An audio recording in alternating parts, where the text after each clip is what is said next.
오늘 하나님께서 우리에게 주신 말씀은 에베소서 1장 1절에서 23절까지의 말씀입니다. 에베소서의 말씀인데요. 우리 1절부터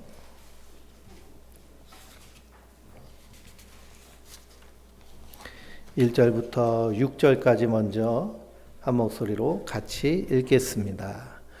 하나님의 뜻으로 말미암아 그리스도 예수의 사도된 바울은 에베소에 있는 성도들과 그리스도 예수 안에 있는 신실한 자들에게 편지하노니 하나님 우리 아버지와 주 예수 그리스도로부터 은혜와 평강이 너에게 있을지어다. 찬송하리로다. 하나님 곧 우리 주 예수 그리스도의 아버지께서 그리스도 안에서 하늘에 속한 모든 신령한 복을 우리에게 주시되 곧 창세 전에 그리스도 안에서 우리를 택하사 우리로 사랑 안에서 그 앞에 거룩하고 흠이 없게 하시려고 그 기쁘신 뜻대로 우리를 예정하사 예수 그리스도로 말미암아 자기의 아들들이 되게 하셨으니 이는 그가 사랑하시는 자 안에서 우리에게 거저 주시는 바 그의 은혜의 영광을 찬송하게 하려는 것이라. 아멘. 할렐루야. 하나님께서 주신 은혜와 평강이 우리 성도님들 위해 충만하시기를 주님의 이름으로 축원드립니다. 우리 추석 명절을 지내셨는데요. 행복한 명절 되셨나요? 행복하다. 이 행복감이 넘치셨나요? 기쁨과 감사가 충만하셨나요?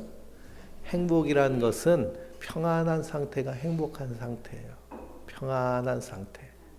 세상이 말하는 행복은 거짓말입니다. 평안한 상태. 내 몸이 편안하고 내 마음이 편안하고 그리고 함께 하는 가족과의 관계가 편안할 때 그것이 행복한 상태예요. 그런데 우리가 이 행복을 잘 누리지 못합니다. 왜 그러냐 하면 나에 대한 인식이 세상이 주는 가치관에 따라서 많이 훼손되어 있기 때문이에요. 오늘 에베소 말씀을 통해서 찬송할 이유라는 제목으로 함께 나누고자 합니다. 요한복음을 먼저 보려고 그랬는데요. 그것보다 에베소서를 통해서 우리가 다시 한번 우리 안에 있는 내면 소통, 셀프톡, 긍정 확언이 잘 되고 있는가 확인하기 원해서 이렇게 에베소서를 먼저 함께 나누게 됐습니다. 우리가 나라고 할 때 나는 세 가지로 나를 분별할 수 있습니다. 생각하는 내가 있죠. 생각하는 나, 느끼는 나, 감정을 통해서 모든 사고를 하는 나. 이 나를 자의식이라고 합니다. 그것을 뇌과학자들은 배경자라고 해요. 이런 나라는 자의식이 행동하게 만들죠. 이 행동하는 자. 그래서 이 행동자를 경험자라고 하는데요. 내가 경험하는 것은 2초 정도 지나면 뇌에서 기억으로 남습니다. 그리고 우리의 모든 행동은 뭘로 남을까요? 기억으로 남아요. 근데 하루 종일 우리가 많은 행동을 하는데 그걸 다 기억하지 않죠. 왜 그럴까요? 중요한 것과 중요하지 않다고 생각하는 것을 우리 뇌에서, 좌뇌에서 분리하는 작업을 합니다. 그래서 중요하지 않은 것은 그냥 무의식 속으로 집어넣어요. 근데 이게 중요하다 생각하는 것은 내 자의식 안에 남아서 기억하게 만듭니다. 그러면 그 분류하는 작업은 어떻게 될까요? 능동적으로 내가 선택하게 되는데요. 이것은 어렸을 때부터 내가 만들어 놓은 내 자의식 안에서의 스토리를 만드는 형식에 따라서 이건 중요하고 중요하지 않도록 나도 모르게 내가 선택을 하는 겁니다. 근데 대부분 어떤 것들이 임팩트가 강할까요? 우리가 어렸을 때는 시간이 참 안 갑니다. 왜 그럴까요? 모든 행동, 경험한 것들을 다 기억하고 있기 때문이에요. 근데 나이가 들면 들수록 시간이 막 쑥쑥 가죠. 왜 그럴까요? 예? 그런 것을 기억할 필요가 없다고 우리 뇌에서 자꾸만 무의식으로 넘기기 때문입니다. 근데 기억이 기가 막히게 잘 나는 것이 있어요. 어떤 게 기억이 잘 날까요? 나를 기분 나쁘게 하는 것, 기분 나쁜 말, 화나게 하는 말, 내 감정을 건드리는 말들. 이런 것들이 내 안에서 오래 남습니다. 만약 그렇다고 한다면 내 안에 있는 이 기억자아는 부정적인 기억자일까요? 긍정적인 기억자일까요? 부정적인 기억자예요. 누군가에게 칭찬을 들었어요. 오늘따라 참 아름답습니다. 오늘 머리 스타일이나 옷 입은 옷 맵시나 참 좋습니다. 그런 얘기가 내 머릿속에 항상 남아있다면 하루가 어떨까요? 기쁘겠죠. 근데 그런 건 잘 기억할까요? 그건 잘 기억하지 않아요. 오늘 눈썹을 왜 그렇게 그렸어? 막 그런 말들은 엄청나게 기억이 잘 나죠. 그렇다는 것은 우리의 뇌는 기본적으로 부정적인 생각에 압도되어 있다는 사실입니다. 그 모든 배경이 되는 것은 뭘까요? 우리 뇌와 우리 마음, 생각은 다 어디 담겨져 있어요? 우리 몸 안에 담겨져 있죠. 그래서 몸이 우리의 배경이 되는 것입니다. 그리고 우리는 이 세 가지를 잘 알아차리고, 그러면 세 가지 중에 뭐가 제일 중요할까요? 다 중요하지만요, 배경이 가장 중요합니다. 우리의 몸이 가장 중요하죠. 그래서 나라는 자의식, 이 기억자는 스토리텔링 그 자체예요. 자기의 경험에 의미를 부여하고 끝없이 이야기를 만들어내는 존재가 바로 내 안에 있는 자아입니다. 그래서 이 자아를 심리학자들은 또 세 가지로 나눴는데요. 어떻게 나눴냐 하면 슈퍼에고라고 하는 초자, 그리고 에고라고 하는 내 자아, 그리고 내 본능적인 부분인 이드. 이 세 가지가 우리 안에서 취사 선택하면서 잘 이렇게 타협하며 삽니다. 그래서 어떨 때는 나의 도덕성이 필요할 때가 있고, 어떨 때는 본능에 충실할 때가 있잖아요. 거기에 따라서 내 자아가 활동하게 되는데요. 이 모든 형태가 세 가지 형태로 나타났습니다. 왜 세 가지 형태로 나타날까요? 하나님이 우리를 그렇게 만드셨기 때문이에요. 그래서 성경을 보면 하나님이 우리에게 나타나실 때 어떤 부분으로 나타나실까요? 세 가지 부분으로 나타나시잖아요. 성부와 성자와 성령 하나님. 온 우주를 창조하시고 우리에게 인생을 주신 창조주 하나님, 성부 하나님. 그리고 우리 하나님이 사람이 돼서 이 땅에 오셔서 우리의 허물과 죄를 대신 지시고 십자가에 달려 죽으신 예수 그리스도, 성자 예수님. 그리고 그 주님의 영혼이 우리 안에서 함께 하심으로 성령님이 우리 안에 계신 줄 믿습니다. 하나님이 우리를 그렇게 만드셨기 때문에 우리는 이런 세 가지의 자아를 가지고 이 땅을 살고 있습니다. 근데 대부분 우리는 내 안에 있는 이 기억자, 자의식이 나의 전부라고 생각하며 삽니다. 근데 이 자의식이 대부분 부정적인 것으로 많이 가득 차 있어요. 그럼 왜 나는 이렇게 부정적일 수밖에 없느냐라고 할 때에 그 부정적인 영향력은 어디서 왔을까요? 외부에서부터 옵니다. 우리 안에서 만들어진 것이 아니라 외부에서부터 오는 거예요. 그래서 우리의 뇌신경은 2세부터 시작해가지고 5세까지 엄청나게 발달이 됩니다.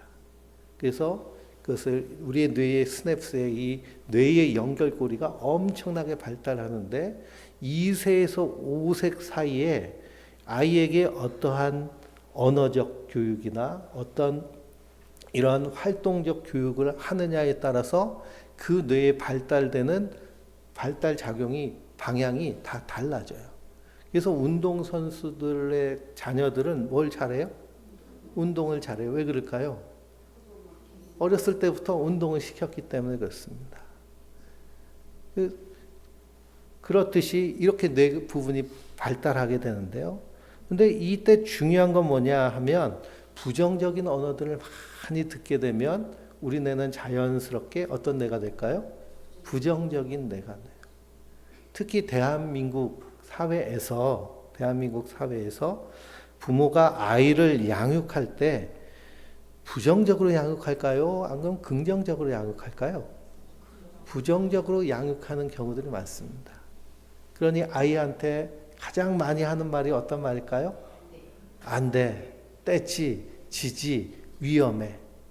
이런 것들을 먼저 아이들에게 가르칩니다. 왜냐하면 세상에 위험한 것들이 너무 많기 때문이죠.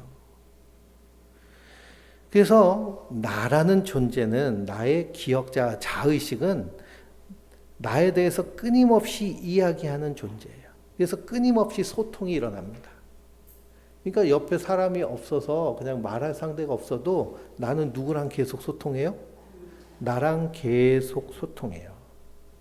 근데 어떤 이야기를 가지고 소통하느냐에 따라서 자기 자신의 존재가 결정됩니다. 그래서 얼마나 절제력을 가지는가, 상대방과 얼마나 좋은 관계를 갖는가, 그리고 얼마나 자기를 능동적으로 움직이게 만드는가. 그래서 내가 나에게 하는 스토리텔링을 우리의 뇌는 취사 선택하는데요. 자꾸만 부정적인 것을 취사 선택하는 거예요. 그래서 의미부호와 스토리텔링이 참 중요합니다. 과거의 트라우마나 충격적인 경험이 정신장애를 일으키는 계기가 될 수 있습니다. 그렇지만 더 중요한 것은 현재 내가 과거에 경험했던 그 안 좋은 경험, 트라우마 같은 경험을 어떻게 정서적으로 해석하고 그것을 받아들이느냐가 사실은 더 큰 문제가 되는 거예요. 불행한 일을 계속 생각하고 증폭시키고 거기에 강박적으로 사고하는 그런 패턴이 우리 뇌에서 습관화되면 그 문제를 더 심각하게 만듭니다. 그러니까 트라우마를 겪었다고 다 PTSD 환자가 되는 것이 아니에요. 트라우마를 겪어도 그것을 어떻게 해석하고 지금 내가 어떻게 셀프톡 계속 내면 소통하느냐에 따라서 완전히 바뀐다는 겁니다. 그래서 중요한 것은 우리 의식 가운데 일어나고 있는 내면의 질서, 내면 소통을 잘 알아차리는 거예요. 생각에 생각을 꼬리물게 하는 우리의 의식, 감정을 키워내는 것은 내부에서 다 일어납니다. 그러니 상한 감정을 계속 되뇌이고 보면 우리한테 뭐가 올라와요? 감정이 올라오는데요. 분노라든지 짜증이라든지 화라든지 이런 감정이 증폭시킵니다. 바이러스가 우리 몸에 들어올 때 바이러스가 막 증식해요. 증식할 수 있는 이유는 뭘까요? 우리 몸이 그것을 증식하게 만들기 때문이에요. 바이러스가 들어와도 내 안에 면역력이 튼튼하면 그 바이러스를 어떻게 할 수 있을까요? 쫓아낼 수 있어요. 근데 면역력이 약하면 이것이 정신없이 증식해서 그래서 몸을 지배하는 것처럼 우리 안에 기분 상한 일을 반복하고 되뇌이고 스스로 분노를 합리화하고 그것으로 상대방을 비난하고 잘못을 비난하는 이런 것들을 지속적으로 계속 증폭시키고 상한 감정을 유지하고 강화시키면 그러면 그런 바이러스가 몸에서 자라듯이 내 뇌가 그런 뇌가 돼버리는 겁니다. 그렇기 때문에 중요한 건 뭘까요? 이런 일이 있을 때 일단은 멈춰야 되는 거예요. 멈추고 그리고 내가 왜 이런 생각을 하고 있는가를 알아차려야겠죠. 그래서 내가 나에게 스토리셀링 하는 거예요. 너 왜 그래? 이건 뭐야? 왜 이런 생각, 이런 분노, 이런 감정이 올라왔지? 이건 뭐야? 하고 멈춰야 됩니다. 그래서 그런 걸 잘 알아차려야겠죠. 그래서 내가 나에 대해서 진심으로 하는 말은 즉각적이고 절대적인 효과가 있어요. 내가 나에게 진심으로 하는 말은 즉각적이고 절대적인 효과가 있습니다. 그래 나는 암에 걸릴 것 같아. 암에 걸릴 것 같아. 그러면 어떻게 될까요? 예? 분명히 수년 안에 암에 걸리게 됩니다. 노화에 대해서 부정적인 생각을 자꾸 하면 오늘도 늙었네. 이거 찌그러졌네. 쭈그러졌네. 막 계속 노화를 묵상하면 7.5년에서 25년을 빨리 늙게 된다고 해요. 그럼 뭐가 먼저 늙을까요? 세포가 먼저 늙고요. 그리고 이것이 외형적으로 다 드러나는 것입니다. 그러니 나의 내부에서 끊임없이 솟아오르는 것처럼 느끼는 나의 생각, 그런 경험은 사실은 내 안에서 자연스럽게 나오는 것이 아니라 외부에서 계속 주입된 잘못된 부정적인 스토리텔링의 결과임을 알아차려야 돼요. 이 말씀을 들으면서 우리가 에베소서를 왜 읽었느냐 하면 에베소서는 특히 1장은 사도 바울의 자신에 대한 스토리텔링과 같습니다. 거듭난 자의 스토리텔링. 믿음의 사람은 우리 안에서 무엇이 계속 반추되며 이것으로 계속 나의 그런 모든 사고와 그리고 모든 이야기의 패턴이 시작되는 그 근거가 되는 말씀이 에베소서의 말씀이에요. 내 안에서 부정적인 생각 그리고 분노의 이런 두려움 이런 부정적인 감정들이 올라올 때는 우리가 그 생각을 멈추고 어떻게 해야 될까요? 에베소서를 읽어야 됩니다. 오늘 3절에 보면 찬송하리로다 그랬습니다. 찬송하리로다. 찬송은 노래를 하는 거예요. 누굴 향해서? 하나님을 향해서. 하나님을 향한 노래. 우리가 그 대중 가수들 노래를 우리가 잘 알죠. 그런데 딱 한 곡 히트한 가수들이 참 많습니다. 옛날 가수 중에 한 곡 히트된. 근데 맨날 이별 노래 부르던 사람, 그 가수는 어떤 인생을 살까요? 맨날 이별하면서 나그네같이 떠돌면서 그런 인생을 살아요. 노래대로 되는 것입니다. 그리스도인들에게 하나님 우리에게 주신 노래를 새 노래라고 얘기합니다. 거듭난 그리스도인들은 우리 입술에서 어떤 노래가 나야 될까요? 새 노래인 하나님을 찬미하는 노래가 나와야 될 줄 믿습니다. 에베소서의 배경은 사도행전 19장을 읽어보면 잘 나옵니다. 사도행전 19장에 아볼로가 브리스길라와 아굴라 부부에게 복음을 전해 듣고 에베소에 갔어요. 갔더니 거기에 예수를 믿고 하나님을 섬기는 사람들이 있습니다. 복음이 전해진 적이 없는데 그들이 듣던 소문, 흘러가는 복음을 듣고 예수를 믿기로 한 거예요. 그래서 그들의 신앙을 물어보니 신앙이 복음을 정확히 알고 있지 않습니다. 그래서 너희가 믿을 때 성령을 받았느냐 물었더니 성령이라는 걸 들어보지도 못했다는 거예요. 그래서 아볼로가 그들에게 복음을 전하고 그 후에 사도 바울이 에베소서에 와서 2년 동안 그들에게 복음을 두란노 서원에서 가르칩니다. 그 내용이 사도행전 19장에 나와요. 그리고서는 에베소서 성도들 향해서 다시 한번 사도 바울이 복음의 편지를 씁니다. 그 편지의 내용의 시작이 찬송하리로다예요. 찬송하리로다. 사도 바울은 왜 찬송한다고 얘기하느냐 세 가지로 찾아볼 수 있는데요. 첫 번째는 4절에 나와 있습니다. 4절 5절 읽어볼까요? 곧 창세전에 그리스도 안에서 우리를 택하사 우리로 사랑 안에서 그 앞에 거룩하고 흠이 없게 하시려고 그 기쁘신 뜻대로 우리를 예정하사 그리스도로 말미암아 자기의 아들이 되게 하셨으니 아멘. 하나님께서 우리를 예정하셨다는 거예요. 계획하셨다는 거예요. 준비하셨다는 거예요. 언제요? 창세전에. 하나님이 온 우주를 만드시고 그리고 인생을 주시기 이전부터 하나님께서 우리를 계획하시고 우리를 창조하셨다는 겁니다. 무엇 만드시기 위해서요? 자기의 아들들 만들기 위해서. 하나님 자녀 삼기 위해서. 그러니 그리스도 안에 있는 우리는 창세전부터 어떤 존재였어요? 하나님의 자녀였어요. 그래서 사도 바울의 찬송의 첫 번째 이유는 내가 하나님의 자녀구나. 내가 하나님의 자녀구나. 저 우주를 창조하신 그 하나님의 자녀구나. 하나님이 온 세상을 창조하시는 그 창조의 첫째 날 빛이 있으라 라고 하셨습니다. 빛이 있으라. 빛이 있으니 그 빛이 생기고 그 빛으로부터 어둠이 나타나고 하는 모든 창조의 과정 가운데 누구를 계획하셔서?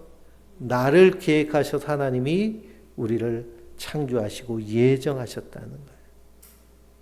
그러니 내가 하나님 안에서 하나님 자녀된다라는 분명한 우리 안에서 있는 자기 정체성이 분명하면 우리가 사실 부정적인 생각, 부정적인 감정에 흔들릴 이유가 있을까요? 없을까요? 그럴 이유가 하나도 없습니다. 세상이 주는 말에, 세상이 주는 염려, 걱정에 흔들릴 이유가 하나도 없는 줄 믿습니다. 두 번째 찬송의 이유는 무엇일까요?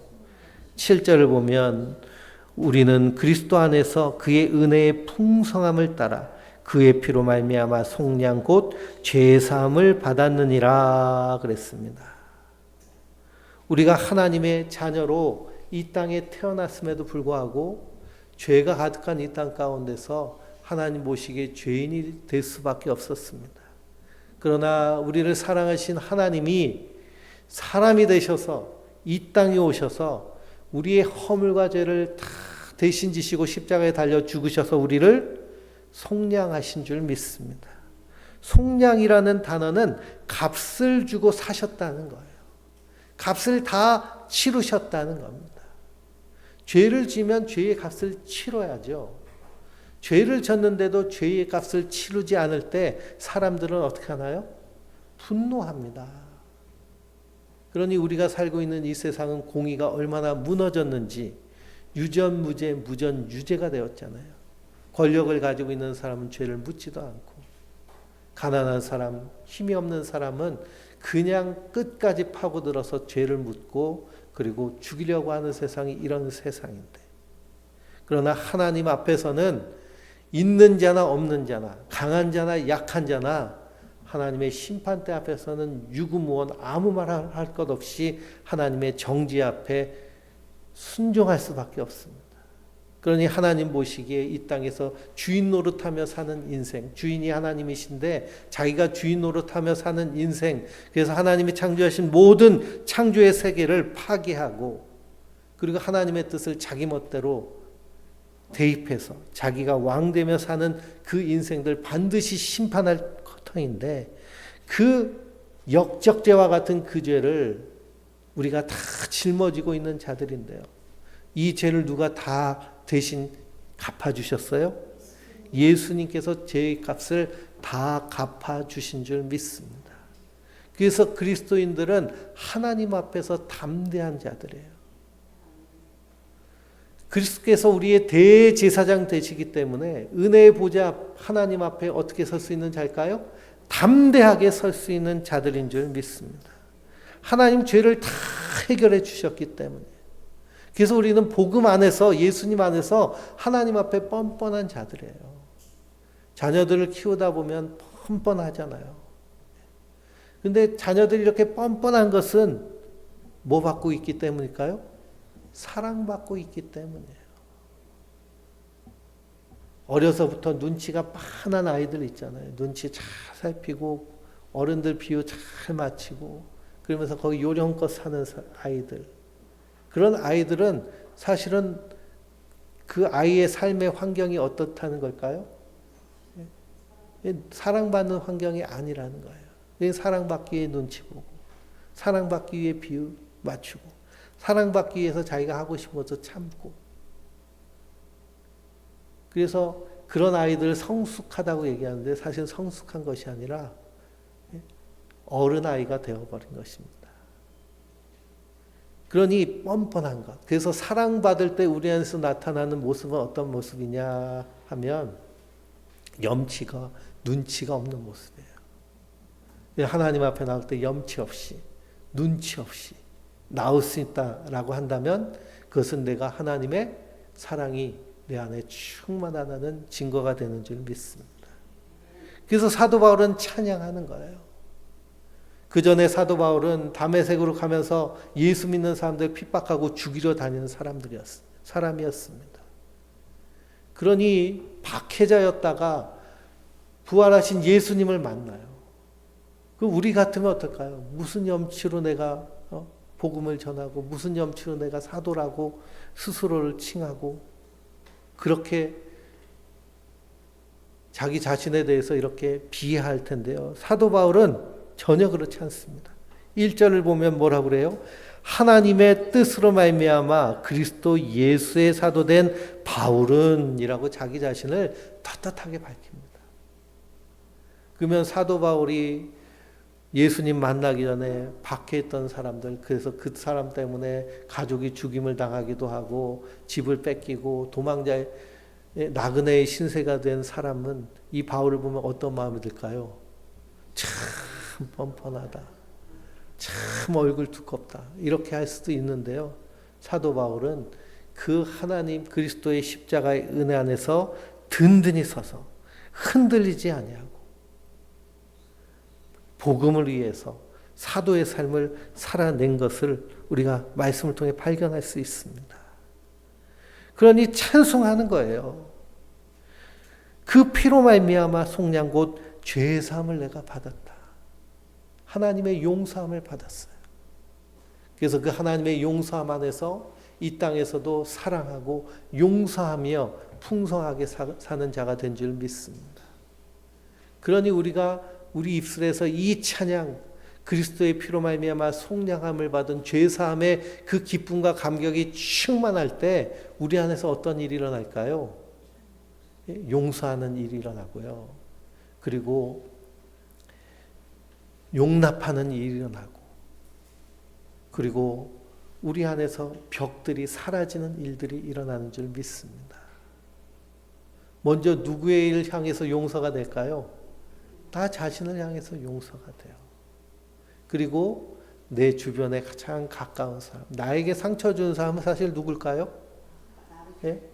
내 가장 가까운 옆에 있는 사람이에요. 내가 나에게 상처 주기도 하고요. 내 옆에 있는 사람들에게 상처받기도 합니다. 돌아가신 부모님이요, 지금도 나에게 상처 줄 수도 있어요. 내가 내 안에서 그 부정적인 부모님이 하셨던 나를 찌르는 그런 아픈 말들을 계속 내 안에서 내면 소통하면 어떻게 될까요? 계속 상처를 받는 거예요. 내가 나에게. 그런 일에 대해서 용서가 되고요. 용서를 뛰어넘어서 무엇으로 넘어갈까요? 감사로 넘어가게 되는 줄 믿습니다. 그리 아니하실지라도, 그럼에도 불구하고, 그렇기 때문에 사도 바울은 감옥에 들어가서도 기뻐하고 감사할 수 있었던 것은 그런 해석의 능력이 있었기 때문입니다. 감옥에 갇혀서도 하나님 여기서 뜻이 있구나. 그러면서 만나고 싶은 사람이 있는데 만나지 못했어요. 어떻게 쓸까요? 편지를 쓰잖아요. 우리가 이건 사도 바울의 찬양도 무엇을 통해서 듣는 걸까요? 편지를 통해서 듣게 되는 줄 믿습니다. 그러니 찬송하리로다. 예수 그리스도의 그 죄사함의 은혜, 속량의 은혜를 찬송하고 있습니다. 그리고 세 번째 찬송의 이유는 뭘까요? 13절을 보면 그 안에서 너희도 진리의 말씀 곧 너희 구원의 복음을 듣고 또 안에서 또한 믿어 약속의 성령으로 인치심을 받았으니 이는 우리 기업의 보증이 되사 곧 얻으신 것을 속히 속량하시고 그의 영광을 찬송하게 하려 하심이라 라고 하셨습니다. 그러니 예수님께서 우리를 구원하신 것을 무엇으로 인치셨어요? 성령님으로 말미암아 인치셔서 그래서 우리의 보증이 되신 줄 믿습니다. 그게 완전히 보증까지 하셨어요. 보증까지 쓰셨어요, 성령님이. 그래서 우리가 하나님의 자녀가 된 줄 믿습니다. 그래서 3절부터 14절까지 상당히 긴 성경 구절인데요. 헬라어 원문 성경을 보면 이 3절부터 14절까지가 한 문장으로 다 이어져 있습니다.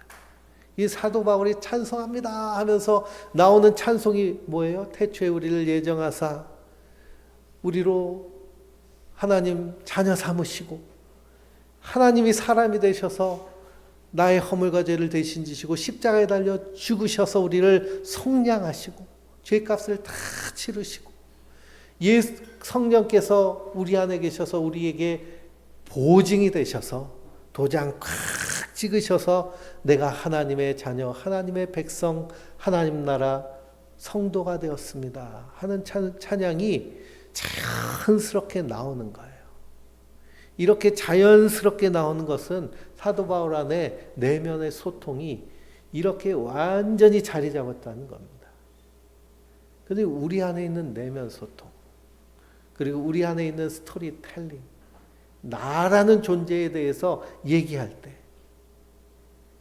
그래서 주변의 사람들이 우리 권사님의 인생은 어떻습니까? 권사님의 인생은 어때요? 지금 사는 것은 어때요? 삶의 의미는 뭘까요? 그럴 때 무엇이 탁 터져 나와야 될까요? 찬송하리로다가 나와야 돼. 찬송하리로다. 기쁘고 기쁘도다. 항상 기쁘도다. 왜 그럴까요? 이 땅에서는 무명한 자 같으나, 이 땅에서는 가난한 자 같으나, 이 땅에서는 멸시받는 자 같으나, 하나님 나라에서는 어떤 사람이에요? 유명한 사람이에요. 하나님 나라에서는 부유한 사람이에요. 하나님 나라에서는 귀한 사람이에요. 예수님 뭐라고 하세요? 천하보다 귀한 영혼이라고 하시잖아요. 천하보다 귀한 영혼. 내가 너를 위해서, 주님 나를 위해서 하신 일이 뭐예요? 십자가에 달려 죽으셨잖아요. 십자가에 달려 죽으셨어요. 우리 성도님들 누군가를 위해 십자가에 달려 죽을 수 있나요? 저 사람의 죄를 대신 지고 십자가에 달려 죽을 수 있나요? 우리는 그럴 수 없습니다. 왜? 그냥 연약한 인생이기 때문에. 그러나 하나님이시기 때문에 그게 가능한 것이고, 우린 그 놀라운 하나님의 은혜를 받은 자들인 줄 믿습니다. 그래서 우리가 거듭났다라고 할 때 다시 태어난 것이잖아요. 옛사람의 썩어져가는 이 셀프톡은 어떻게 해야 될까요? 십자가에 못 박아 죽여야 돼요. 그리고 이제는 내가 예수와 함께, 이제는 내가 사는 것이 누구와 함께 사는 거예요? 내 안에 계신 예수와 함께 사는 자들인 줄 믿습니다. 그래서 성도는 날마다 예수와 함께 죽고 예수와 함께 사는 자들인 줄 믿습니다. 그래서 이 놀라운 찬양을 사도 바울이 에베소 교회를 성도들을 향해서 찬송한 이후에 그가 그들을 위하여 기도하는 기도의 내용이 나옵니다. 에베소서에는 두 번의 사도 바울의 기도가 나오는데요. 그 중에 첫 번째 기도가 15절부터 나옵니다. 15절부터 19절까지 한번 같이 읽어볼까요?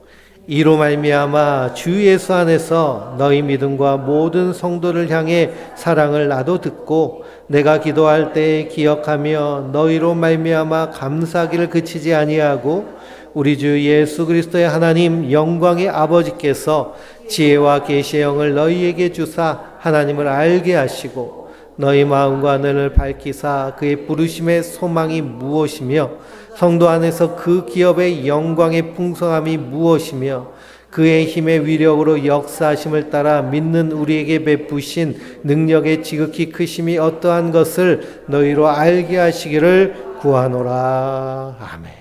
이렇게 기도합니다.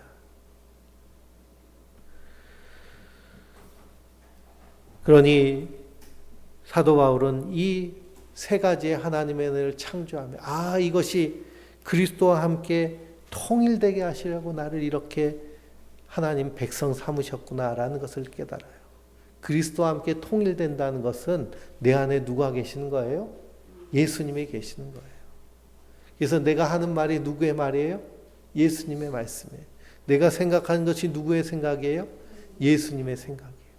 그것이 되도록 우리가 날마다 나는 죽고 예수로 사는 자들입니다. 그리하면서 사도 바울이 드린 첫 번째 기도의 내용이 무엇이냐?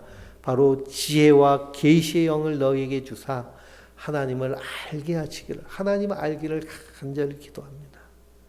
우리가 하나님을 우리의 지혜로 알 수 있을까요? 알 수 없습니다. 그래서 아굴은 자신의 잠언에서 자기는 짐승 같다고 그러잖아요. 하나님을 아는 지식이 없다고 그래요. 그럼에도 불구하고 너희는 아느냐? 하나님을 아느냐? 그리고 그 하나님의 아들의 이름을 아느냐? 우리가 하나님을 다 알 수 없어도 하나님 우리에게 보여주신 하나님, 계시로 주신 말씀을 통해서 하나님을 알게 되는 줄 믿습니다. 그리고 우리가 지혜와 계시의 영인 성령님께서 우리 안에 역사하실 때 하나님을 알아가는 지혜를 주세요. 하나님 만드신 창조의 세계 그 섭리 속에서도 하나님의 그 창조의 손길을 느낄 수 있고요. 특별 계시로 주신 성경 말씀을 통해 예수 그리스도를 믿는 믿음을 통해 하나님의 그 놀라운 사랑을 놀랍게 깨닫게 되는 줄 믿습니다. 그래서 우리가 항상 기도할 때 첫 번째 기도의 제목은 무엇이 돼야 될까요? 지혜와 계시의 영을 나에게 주사 하나님을 알게 하여 주시옵소서. 하나님을 알게. 하나님에 대해 눈뜨게 되면 제가 이 뇌과학, 분자 생물학, 양자 역학 이런 것들이 다 섞여가지고 제가 이 내면 소통에 대해서 뇌과학에 대해서 말씀드린 것이 다 그런 내용입니다. 그러니 과학이 발달할수록 누굴 더 알 수 있어요? 하나님을 더 밝히 알게 되고 그분을 부인할 수 없는 세상에 살게 됩니다. 그러니 이 천체 물리학자들이 우주의 시초에 대해서 얘기할 때 빅뱅을 얘기해요. 빅뱅 외에는 그것을 설명할 만한 그런 이론이 아직까지는 나와 있지 않고요. 그것이 가장 이 우주의 시작을 잘 설명하는 겁니다. 무엇으로부터 시작이 돼요? 예? 빛으로부터 시작되는 겁니다. 근데 성경 말씀에 놀랍게도 뭐라고 하세요? 빛이 있으라라고 하시매 빛이 시작되어서 온 우주와 천지 만물과 바로 우리가 이 땅 가운데 존재하게 되는 줄 믿습니다. 그러니 우리는 날마다 하나님 알기를 더 간구하고 삼아야겠습니다. 하나님을 아는. 그래서 그 알미 풍성해지고 충만해질 때 우리의 눈이 밝히 열리게 돼요.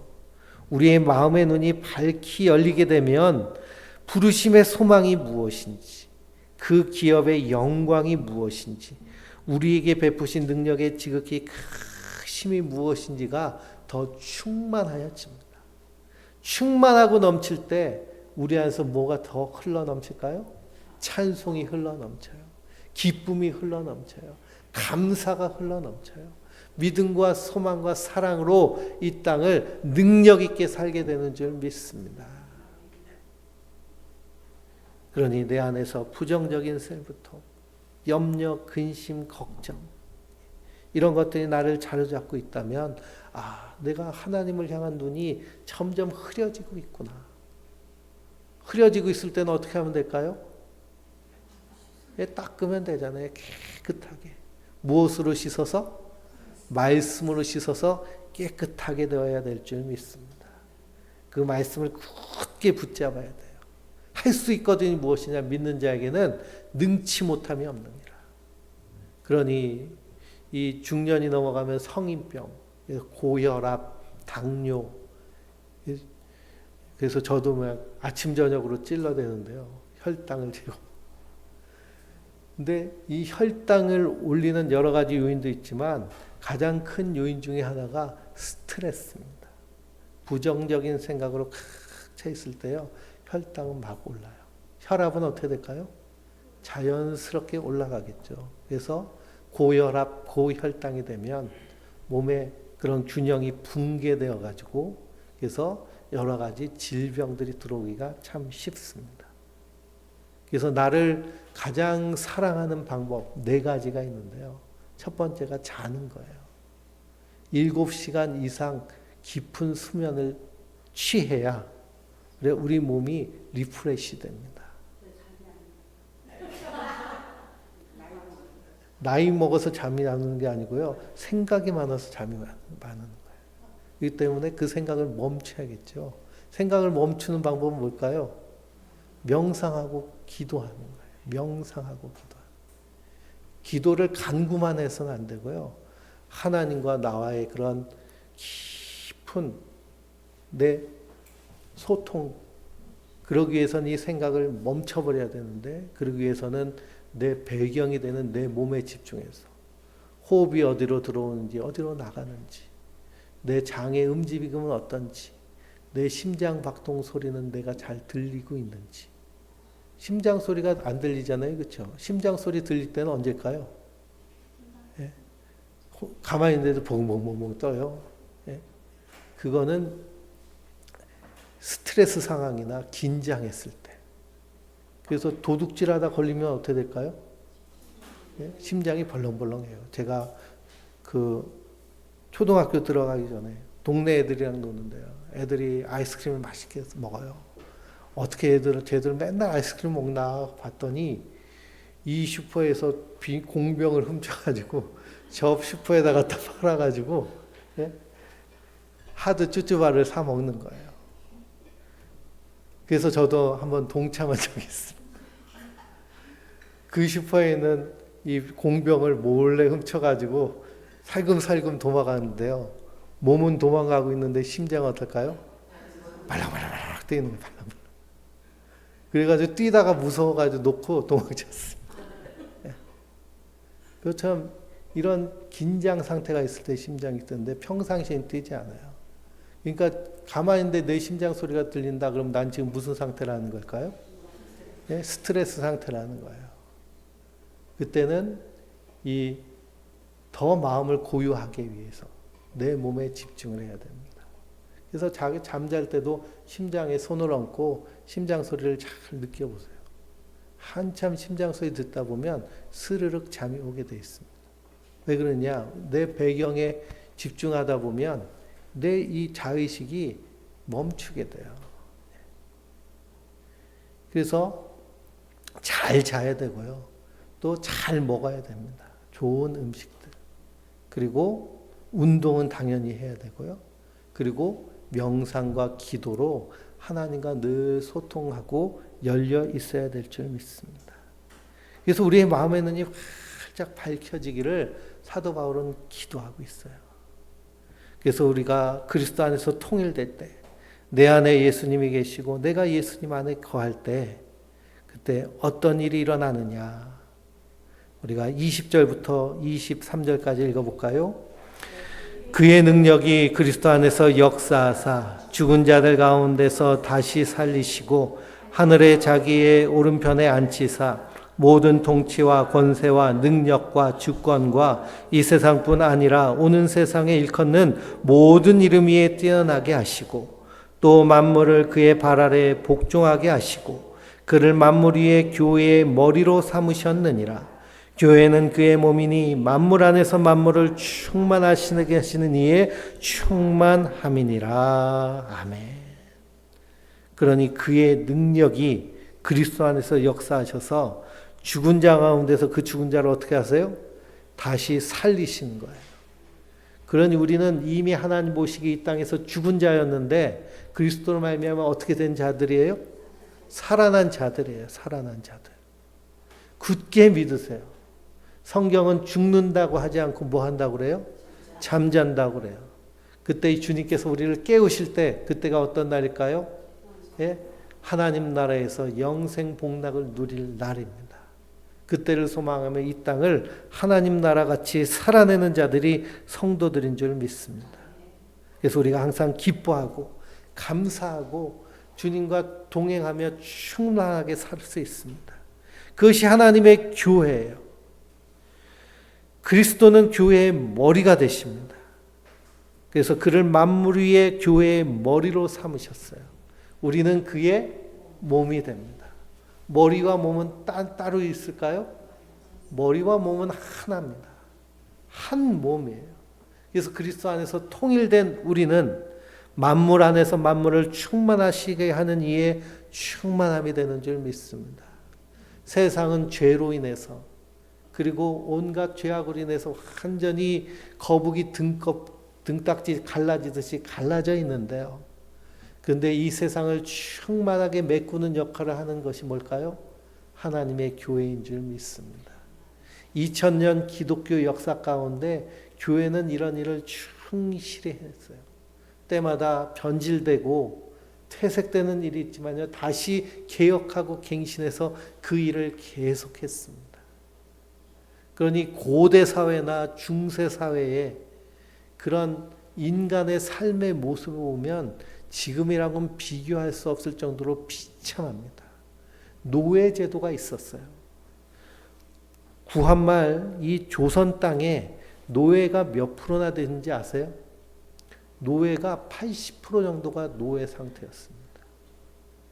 그러니 임진왜란, 병자호란 거치면서 다 가난해서 먹을 것이 없어서 뭘로 들어가요? 관가의 노예로 들어갑니다.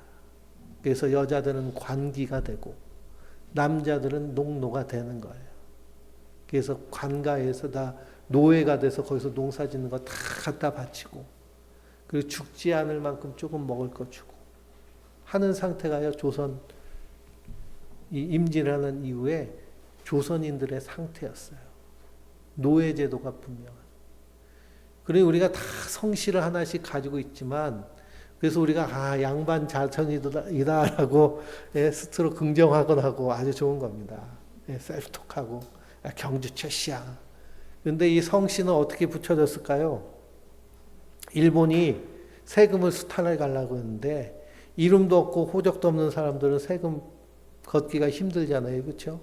그래가지고 어떻게 했어요? 다 성을 줬습니다. 그 동네 최씨 집안에 있는 다 뭐예요? 그 동네 사람들? 거기 소장농 조금 있고 나머지 다 농노들이에요. 그 사람들 이름 다 붙여주는 거예요. 거기 최씨가 주인이니까 그 동네 사람들 다 최씨 해라. 붙여줘가지고 다 호적해서 뭐 해 먹으려고요? 세금 거두려고. 그러니 이렇게 역사를 살펴보면 그런 역사가 우리 안에 아픈 역사가 있습니다. 그런데 이런 세상의 부조리들이 무엇을 통해서 깨지고 그리고 하나님의 그 창조의 원리에 따라 회복되었을까요? 교회가 그런 일을 했습니다. 복음이 그런 일을 했습니다. 그러니 노예 해방에 대한 문제도, 인권에 대한 문제도, 남녀의 차별에 대한 문제도, 자유에 대한 문제도, 평화에 대한 문제도 사실은 기독교적인 가치에서 다 흘러나온 거예요. 그래서 만물을 이렇게 충만하게 하는 일들이 기독교 역사 가운데 계속되었습니다. 그러니 내가 그리스도와 함께 통일된 인생을 살 때 우리 가정의 깨진 모습, 그리고 우리 주변의 깨진 모습 안에서 내가 그 깨진 것을 어떻게 할 수 있을까요? 충만하게 채우는 하나님의 사람이 되게 되는 줄 믿습니다. 그래서 생명을 살리고 영혼 가운데 생명을 주는 일을 감당할 수 있는데요. 그 일을 우리에게 맡겨주신 줄 믿습니다. 그러므로 사도 바울의 찬송이 저와 우리 성도님들의 찬송이 되시기 바랍니다. 날마다 우리 안에서 나오는 이 터져나오는 찬송, 긍정학원, 이 풍성한 셀프톡이 나를 변화시킬 뿐만 아니라 우리 가정과 우리 자녀와 우리 세상을 변화시키게 되는 줄 믿습니다. 그러므로 그 은혜를 가지고 한 주간도 승리하는 하나님의 사람들 되시길 주님의 이름으로 축원드립니다. 우리